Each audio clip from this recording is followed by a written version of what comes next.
going on, Washington football team nation? God, that just flows off the tongue, Nick, doesn't it?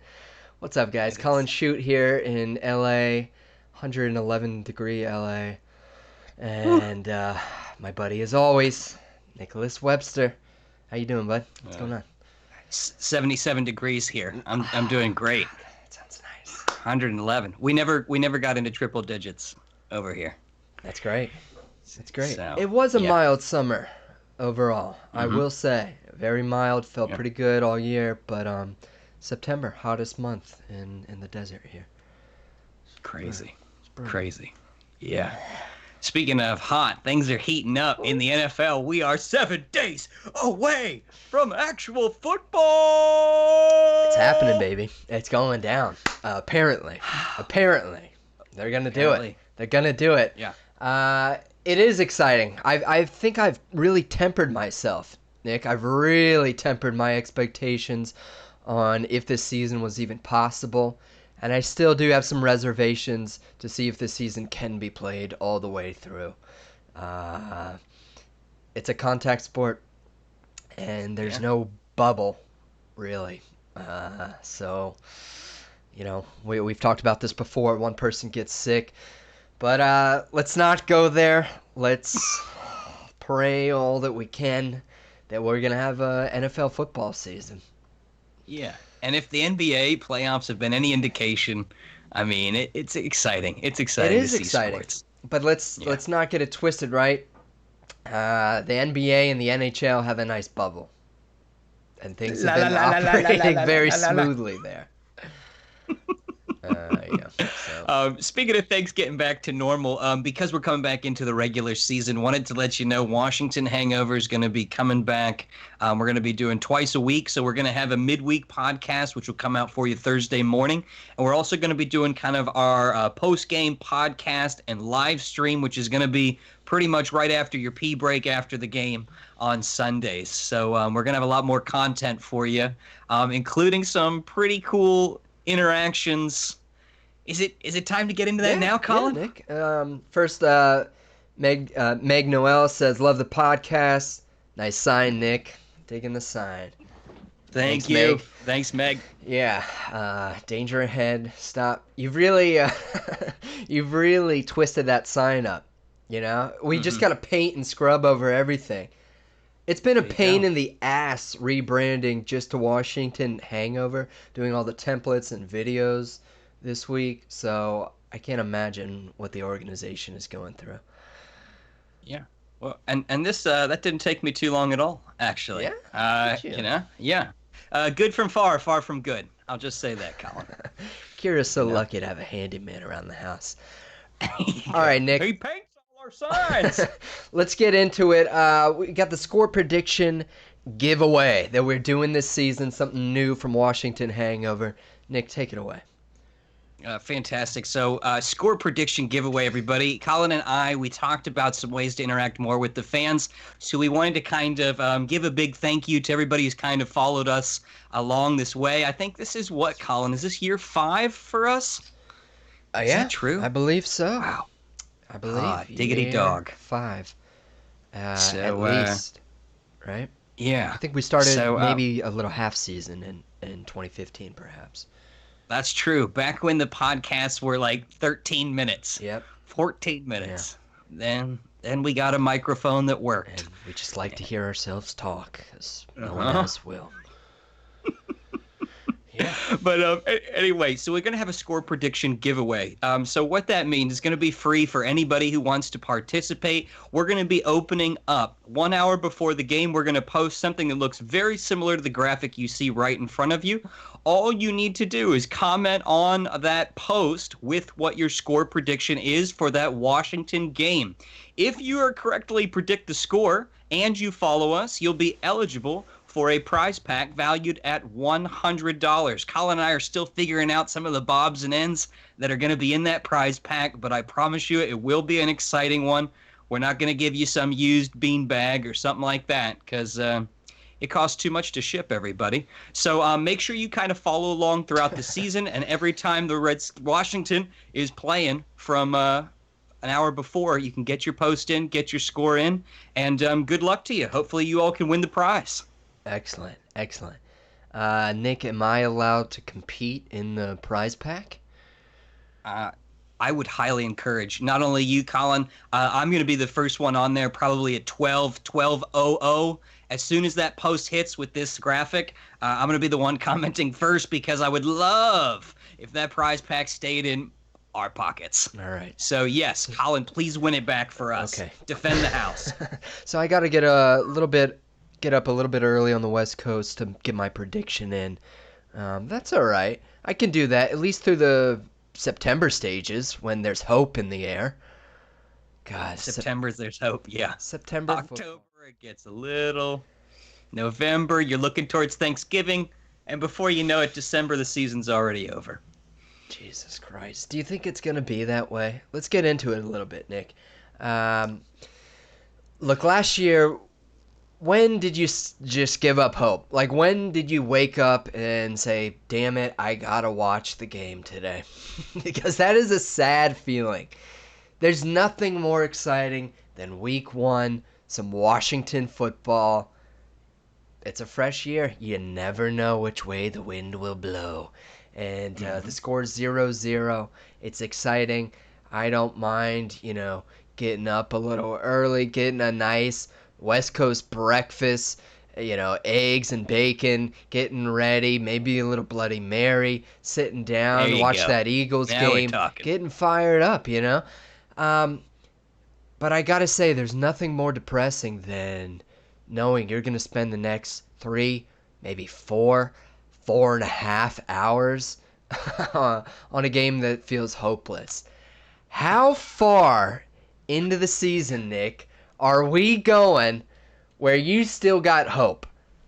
I want to know this prediction. Like, are we going to make it to November at least? Please say yes. I think I'm going to shock you, Collin. I'm having hope all year long because you know what? It's like I'm at the grocery store and I've got it and it's 40 cents and it's a dented can. I already know this Washington football team is going to be a dented can this year, right? So as long as I can get something good out of it, once I open it up, I can get one ingredient, one tasty morsel that takes me over that hump, gets me there. I'm hoping Dwayne Haskins gives us an answer to the question. Yeah. Is he the future of the franchise? Can he figure out what an offensive playbook looks like in the NFL? Or was he a Dan Snyder reach? We know that allegedly Dan Snyder's made a number of mistakes here in this 20-plus year past. What are you talking about? I don't know. I can't take another lawyer call. I can't have another one call up my phone. Is this a Bahamas cruise? Hey, it's Joe Tacopina from Mr. Snyder's office. Oh, not available. Oh, man. It's like I watched The Cable Guy the other day, which just never gets old for me.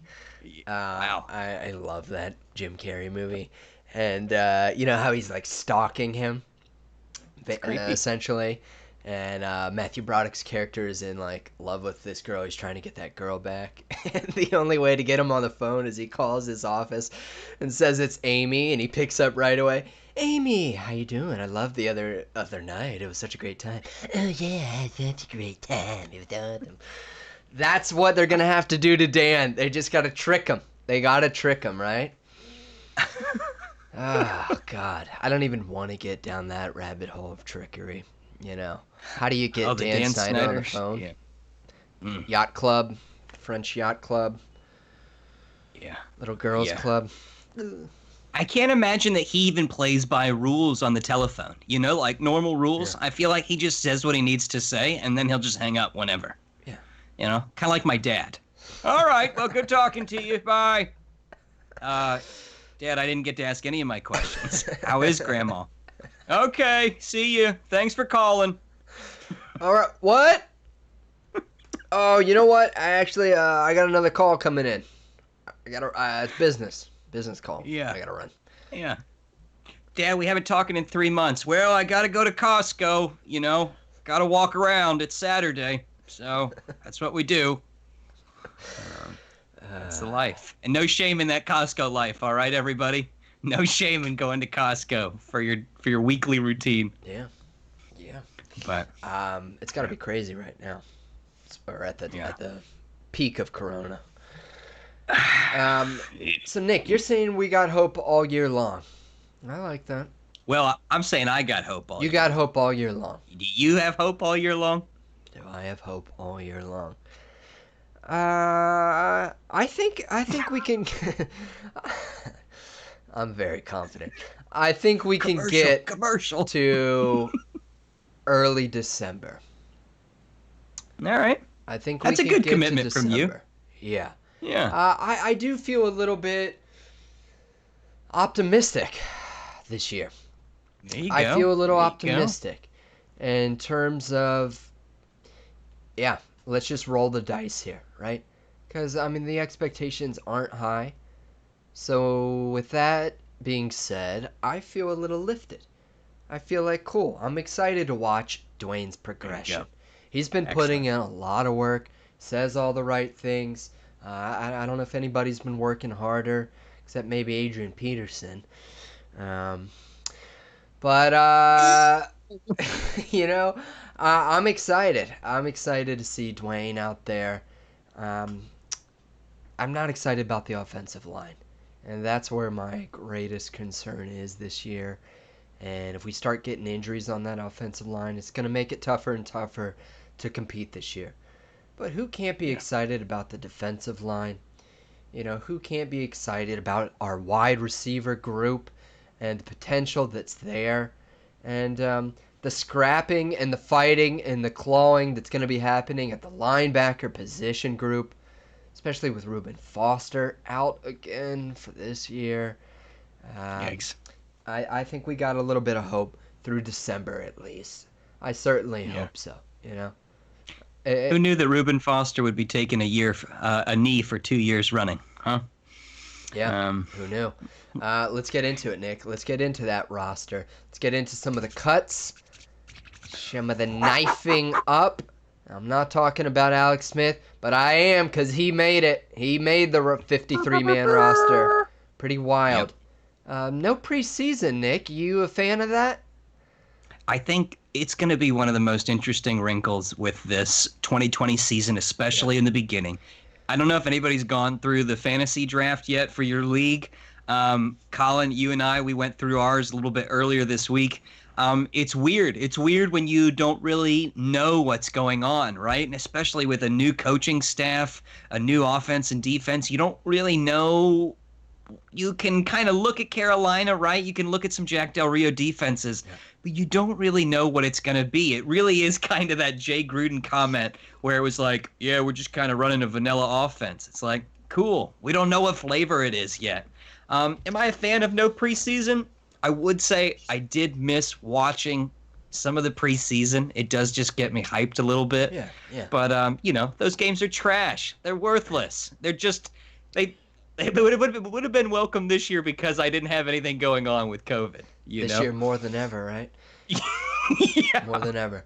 Um, I won't say they're worthless though, because for the people that are trying to make the team, that's their auditioning phase. You know, that's a really valuable time for people on the bubble, people on the fence. So I will say it's missed in that sense, but I will agree with you. They are trash games. I'd really like to see the preseason at 2 games, you know, and just don't play the starters. Don't play them. You know, just play the guys that are on the cusp. Let them ball out Yeah. and see what they got. We've seen too many injuries over the years, so whatever. We're not having it. It's like college ball. There's no preseason. You're just jumping into it. Week one, giddy up. The horses are out the gate against Philadelphia, and that is kind of exciting. You know, it is a little more mysterious. You don't know what you got. So, here is the roster that you so Okay. kindly sent to me this morning. Thank you, Washington football team. And the most notable and surprising cut that everyone knows by now, Adrian Peterson, number 26, the Hall of Fame running back. He's not there. He's not there. How do you feel about that, Nick? Are you surprised as everyone else is? Yes. Surprised? Yes. Am I grateful? Yes, I am. Look, people want to get on the AP all day. He's going to be a Hall of Famer. The work ethic, the leadership, we've talked about it, Colin. It's fantastic. But you know what? He's not we don't need those 3 or 4 or 5 or 6 yards. I need to see some adversity. And right now I need to see that with some absence of leadership and some absence of that tough running. I want to see these young bucks. I want to see what they have. And I want to see Haskins, what he looks like, you know? It'd be great, yeah, if AP got us, a bunch of 3rd and 2s, 3rd and 4s, it would be absolutely something great. But I really want to see a Haskins development. I want to see what this Antonio Gibson kid looks like. Bryce Love, show me what you're working with after that absence from injury.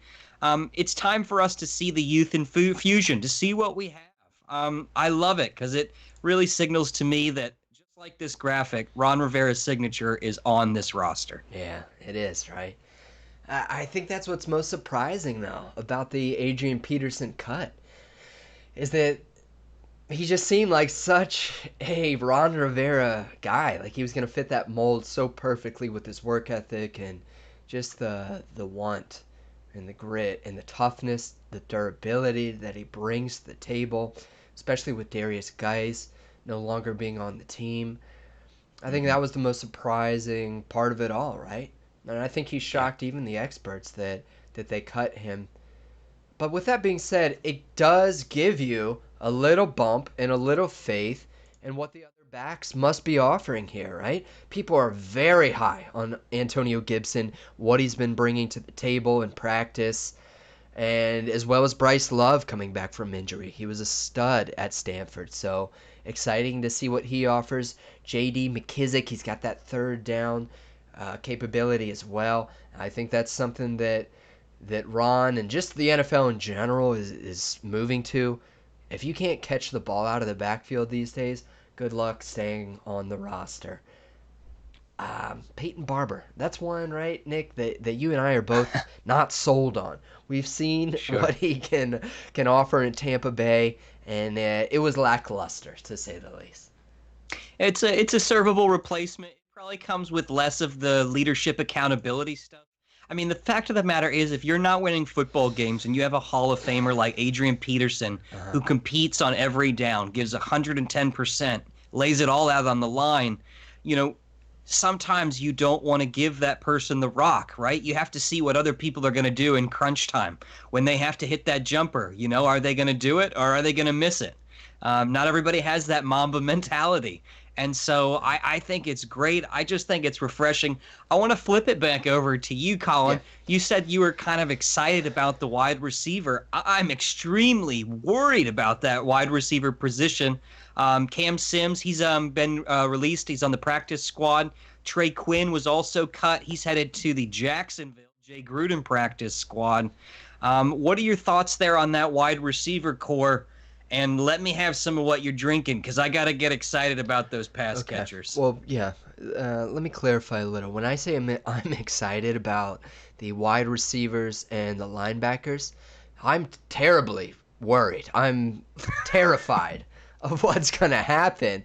But I'm excited that there's so much room for them to compete, to earn that starting position and to really rise to the top and prove themselves. That's what's exciting. And I think that's what gives me optimism for the year, is because I don't have a lot of, expectations with this group in terms of them getting to the playoffs, but it's more of a opened optimism of, cool, what can these guys prove? Who's going to ball out? Who's going to show up? Who's going to rise to the top and assert themselves to be on this Ron Rivera club for the next 3 years and compete and put together a team that can win? I think that's why I'm feeling like I'm free rolling here. So that's how I'm excited. It's not necessarily that I'm like stoked on what's going on, because you're right.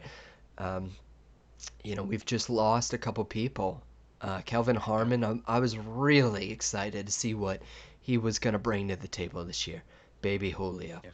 So, Antonio Gandy Golden, he's made the team. There's been a little hype around that Gandy. That's kind of exciting. And Steven Sims Jr., a guy that you've been very high on the last couple of years. He's a playmaker, and there's no question that he is the one that really dethroned um, Trey Quinn, right? Yeah. That's Yeah. the reason Trey Quinn's gone. It's just his elite speed and agility. So, and you got Terry, of course, who everyone is hyped on Terry. And then you got some guys that, I don't know. I mean, they cut Cam Sims, who was kind of a fan favorite, in favor of Isaiah Wright and Dontrell Inman, who have made the team. I'll tell you what I'm a little less optimistic on is the tight ends. Sure. you're, Yeah. You're not too optimistic about the wide receivers, but you're excited to see what they compete. Yeah. But yeah. the tight ends, I'm not as excited. excited. I'm not excited. I'm not excited. I mean, Logan Thomas, cool. I like Logan, Virginia Tech guy.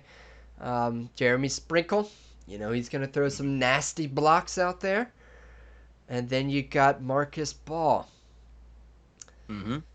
Thaddeus Moss, he was cut pretty early, didn't make the team. So there's that. Yeah, I don't know. What other areas, Nick, on the roster that maybe you aren't excited about, or maybe you're not optimistic about, but you do have excitement for the position group? Okay, well then you gotta stay in the air, and let's go back to a sore spot on the team there, which is the defensive backs, right? Specifically those cornerback position. You see a lot of those young names that kind of round in that Greg Minuski group, right? Stroman you got down there, Danny Johnson, Fabian Moreau. All young guys that are going to go out there and compete. I don't know much about Ronald Darby. Obviously, I know injury's a concern. He was with the Eagles. Maybe there's some extra juice there for week one. The Kendall Fuller injury stuff that he hasn't really been practicing, that's a concern. That's a big concern, right? You Big went one. out, you got Kendall Fuller back. We were both very happy to see that. I think every Washington football team fan was thrilled to get Kendall Fuller back, and to see him injured is very concerning because, let's be honest, I like Ronald Darby. I'm a Florida State fan. He did great for the Noles. He's done okay in the pros, but last year he had a rough year, man. He got taken to the house quite a few times. He was burned kind of up and down the field. There's some definite concerns with his coverage abilities right now. But I think you're right. I think he's going to be juiced and hyped to compete, no doubt, against Philly. Jimmy Moreland, he's the practice king, right? He's been making plays all practice long. He's been showing his abilities, his ball hawking skills. But yeah, I'm pretty concerned about that secondary group, right? So What about Apke, huh? I mean, Trey Apke, A lot of the right? rumors. Yeah. I mean, he's got the measurables, right? The dude is fast as hell. Kind of reminds me of Monte Nicholson a bit. He's got some of that those traits that you look for on paper. But How's his parking lot fighting? What does that rank on his Madden profile? Yeah, I don't know. I don't know. Yeah. He's got an 87 upper right jab. I swore to myself I wouldn't get mad, and I was talking to Jackson the other day. I was like, I'm not getting it. I'm not doing it. It's a trash game. It's an arcade game. It's a money grab. It's all about these kids and just, exposing them and leeching their parents' bank accounts. I'm not doing it. I hate EA. He's like, yeah, you'll have it in like a week. Yeah. No. I'm sticking. You staying strong? I'm staying strong. I'm sticking to hockey video games. Hockey is where I'm, I'll sell my soul to the devil here. Taking your money elsewhere, huh? Yeah. Nick, I finished... Talk about a Washington hangover. Seriously. I finished 4th in the world 2 weeks ago in the weekly standings. 4th in the world? What? It's not Out of how tough. many players, Colin? We need to market this. I don't know, Fourth in the 100,000. world. It was just for the Okay. week. I can't keep it up. But the new Yeah. hockey game comes out in October. I'll probably pick it up. That'll be my vice. We There you didn't go. even mention the Capitals when they went out in the playoffs on our last stream because I was so distraught. God. Quick as a sneeze. Seriously, right? Man, on. they win one championship and they're like, yeah, Mm-hmm. we did that Because already. Netsov didn't have enough blow, I guess, to get through, huh? I know, right? I am very sorry for the white powder incident. I won't comment on what it was, but no more baking soda for me. Meanwhile, the Islanders, Barry Trotz, everybody, yeah, we just passed around some baking soda for the game. Nothing to see here. Yeah, Yeah. yeah. That's how you win. That's how you do it. Yeah. Congrats to Barry Trotz and the Islanders who just they just housed the Flyers in Game 7 to move on to the Eastern Conference Finals. What a stupid, silly decision. I never understood why they just didn't give Barry Trotz all the money in the world. I mean, he was so likable, not only from a fan's perspective, but the players loved him. Why did teams do this? Why do organizations do this? Yeah. Drives me Um, bananas. Speaking of, though, this is a theme kind of within Washington, and I kind of want to take this tied towards the NFL, and this is kind of one of the last big things I have here. We're gonna give kind of some of our predictions, score predictions, coming up in the midweek podcast, which will be out there for you on Thursday morning. That's just going to be podcast form only. We're going to turn the video cameras off if anybody's watching the live stream right now. But Colin, kind of overarching themes around the NFL. And I'll even start kind of with this coaching carousel that we're in. You've got Shanahan up in San Francisco. He's obviously had success. You got Sean McVay, LA Rams, kind of going through a bit of a challenge now. I'm not going to put Jay Gruden in the world because why do you care about Jacksonville at this stage in the game? Other than Chris Thompson, Hey, who I will there you go. support, root for Chris Oh Thompson. yeah, we all will. Yeah. Yeah. But what are you kind of looking for this year around the league? What's exciting for you, not Washington related? Yeah, it is interesting. There's some shifts going on. You're right. Living in LA, and it seemed like Sean McVay, like he just rose to the top so quickly, right? I mean, that Rams team that he fielded and put together and got going, it seemed like, cool, this is going to be a Super Bowl contender for the next 5 years or so. And then things just fell apart really quickly. Todd Gurley, he's already out of there, which, he had the knee issues. I'm very curious to see how well the Rams do. I'm looking at the Vikings. I'm looking at you, Kirk Cousins, and how you don't give a shit if you will die. You will just sacrifice yourself for the game. You know, strange comments coming out of Kirk's mouth. He's always got some strange comments coming out, and I can appreciate his passion for the game. I can appreciate hey, we can only control so much. I could die at any moment. I could be hit by a bus, right? I guess that's kind of what he's getting at, but he always phrases things in such a way that's just so odd. Yeah. But I'm looking at that Minnesota Vikings team. I think that defense is Okay. going to be pretty nasty. And if Dalvin can stay healthy, who you drafted in our fantasy league, Nick, I'm very jealous. Hey, yo. I think the Vikings can be a real threat. Okay. I'm really hoping that the Cowboys, and I drafted CD Lamb. They were very, very favorable to me, Nick. Yahoo. They gave me top marks with an A minus. Wow. Yeah. I'm going to beat everyone, according to Yahoo. Which I was a little surprised about. I hope that CD Lamb doesn't do well. I hope I can just give him away by week 6. I I don't know. I guess I'm not too worried about Dallas. Are you worried about Dallas at all? They always look stacked on Sure. paper. Yes, I am very worried about that. Look, I know we're a Washington podcast, Yeah. right? We're Washington fans. Yeah. You're putting up Michael Gallup, Amari Cooper, and CeeDee Lamb Yeah. against who? Who are our cornerbacks going up against all of Right. them? Right. Um, and if Kendall Fuller's not playing, I'm even more worried. Troy Apke's fast, but that doesn't mean that I want Troy Apke on coverage with anybody. Yeah. Or maybe I do. I don't know. I haven't seen a preseason game Yeah. yet. Right. Right. So, um, Where else around the league are you looking at? Who are you interested in? Who do you think might make a splash that, maybe other people aren't thinking that way?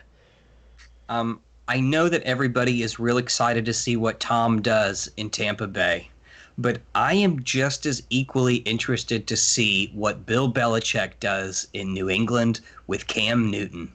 I am excited. I don't know what New England even looks like with Tom Brady, and I don't without Tom Brady, and I don't think anybody else does either.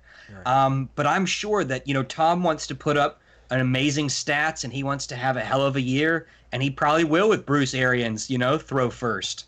But I bet Bill Belichick equally wants to also establish his dominance, his legacy, his Hall of Fame status. Yeah. And if he can take a Patriots team without Tom Brady, with a guy who cleared waivers and Cam Newton, holy shit. You talk about, a cherry on top of that sundae. I want to see what Bill Belichick's capable of. Do you think the Bills' defense is good enough to thwart the Patriots? Like, is this the year for the Bills? I would say, if any, right? They better jump in on it now. They better get Yeah. their revenge now. I know they had a fast and swift exit in the playoffs, but a great year last year. I'm Yeah. rooting for the Bills. I hope they do well. I hope they Yeah. can dethrone the Patriots. That'd be cool to see a little different weather up in the AFC East. And the Yeah. Dolphins are intriguing, right? The Dolphins Meh. kind of have some. They got some firepower, right? I mean, all They those got picks. Tua. They got two. They got Ryan Fitzpatrick as their QB1 right now. Yeah, there's some exciting draft picks. Yeah, the Fair. rookies to be played, Yeah. including our own. So Nick, if you're worried about that secondary, who needs to worry about it, right? We're gonna be getting to the quarterback in 1 second, right? With Chase and Johnny Boy and Duran, Tim Settle. Come on, Ioannidis, right? You got Montez, Ryan. I mean, geez. Talk about a loaded position group. God, what the hell is practice like for that offensive line? That can be the only thing to be excited about, right? They're not going to compete Yeah. against a tougher defensive line all year than in practice. That ought to get them buffed up. We'll see. We'll see. There's no faith in that offensive line. Jerron Christian, we're going to see. We're going to find out very soon. Hey, maybe that's part of the reason in their thinking for cutting AP, right? Well, we just can't run the ball anyway this year. It's going to be shotgun, shotgun, shotgun.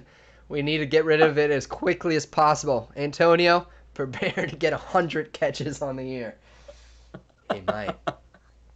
Hey, that's what I'm choosing, right? I'm really trying to stay with this positive thing, Collin, because I want to frame what I'm doing here, right? When I see AP get cut, I'm not going to get disappointed. I'm choosing to believe that means that we might have a future Christian McCaffrey on the roster right now. I'm choosing to believe that they believe that Dwayne Haskins needs to be the outspoken, clear leader without a Hall of Famer running behind him. That's what I'm choosing to believe.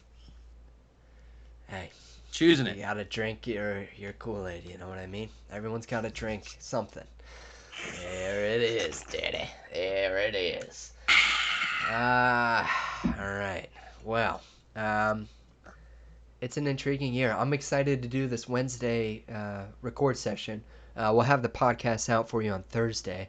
It's going to be every week. And then, guys, we're doing a post-game show every week after every Washington football team game. That's how we're going to use this live stream format. I'm pretty excited about that. How you feeling? That sounds fun to me. It sounds more fun than these preseason live stream events. And if people are wondering, man, why would I want to check in to Washington Hangover for the post-game live stream? I'm going to tell you right now. Yeah, I know B. Mitch can give you some real emotions there going on. But you know what? You have the luxury of not having to be edited or scripted or censored. And you can say whatever you want here on the Washington Hangover. You're going to get some raw emotion from two guys that care. I think you're going to see a bigger window into kind of the passion that we bring here. Yeah. And I'm excited for it not to be, 2019. Yeah. Thank God we got past that year. 2020. I mean, Yeah. has there been a worse year? Could anything else go wrong? I'm waiting for the meteor, to just come rain down upon us. But maybe football can save us all, It's certainly going to be a distraction. That'll be nice. But I think you're right, Nick. You're going to see our passion because those podcasts, post-game podcasts, they're heated. They're hot, They're bothered. They're very emotional whether we win or we lose, especially early in the year if we're, competitive at all. So I think it's going to be a lot of fun. You can come join in, be a part of the discussion like Meg was today. Thanks for joining in, Meg. And let us know how you're feeling. And check in on those score predictions. See if you hit home, if you're going to be entered. Nick, please remind people about the contest real quick. You have to get the exact score correct, right? That's correct. To make it into the, what would you call it? The next round or the... Similar to a giveaway, essentially how you get a ticket to be eligible for the prize at the end of the year is you're going to have to get a correct score prediction. So hopefully it's going to be one entry per person, but an hour before the game. So for next Sunday, right at 12 o'clock Eastern, we're going to send this graphic out in a post on Twitter, on Instagram, and on Facebook. So you're going to comment on that post with your score prediction. If you get it right, you essentially get a voucher. And at the end of the year, we're going to take all of the correct score predictions, and we're going to kind of pick who the winner is going to be for the prize pack. So it's an entry into the giveaway. Nice. So it'll be like a lottery drawing, right? If you get the correct score on any game this season, you make it into the lottery drawing for the end of the year. And if you're the only one, then you win.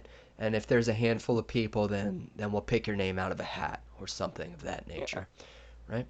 And if you have a friend, if you have another Washington fan that you want to try to increase your chances to win this prize, feel free to share it with them, right? It's one entry per account, so just make sure you follow that along. But if you've got somebody else, you can tag them in this post. Make sure they get their answer in before kickoff starts at 1 o'clock.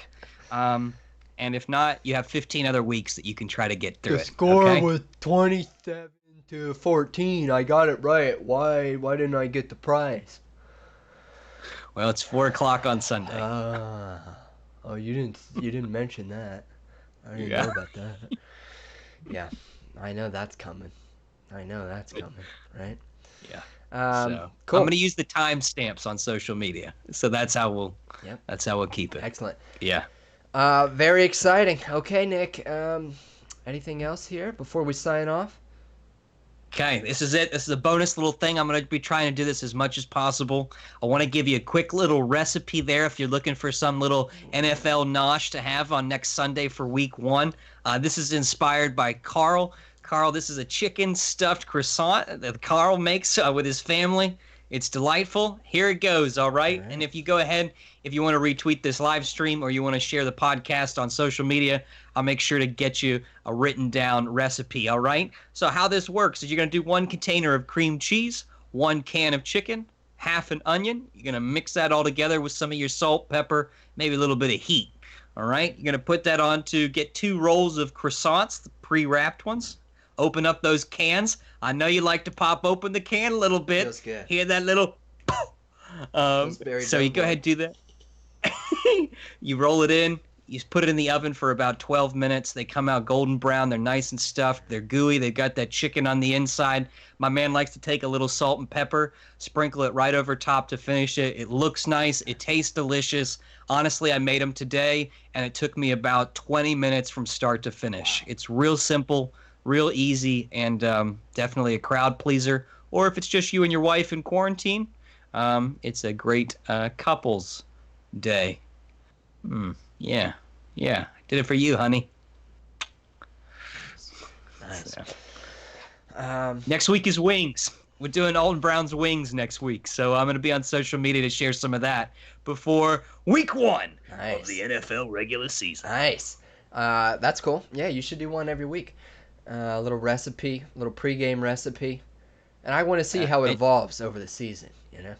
Well, and then maybe we could switch it off, just like when my parents were doing dinner. And Collin, you can share where you get your Takis and Coors Light from. There you go. All right. Nice. There you go. Cool. All right, guys. Be sure to tune in for the podcast on Thursday, and we'll give you our Eagles score predictions. Don't copy us in the score prediction contest, though. All right, that's just lame. And yeah, be sure to look out for that post on Sunday. It's free to enter. All right. Appreciate you guys as always tuning in. For Collin Shoot in LA, Nick Webster in New York City. We'll see you guys real soon. All right. Peace out. I'm going to win that competition, Collin.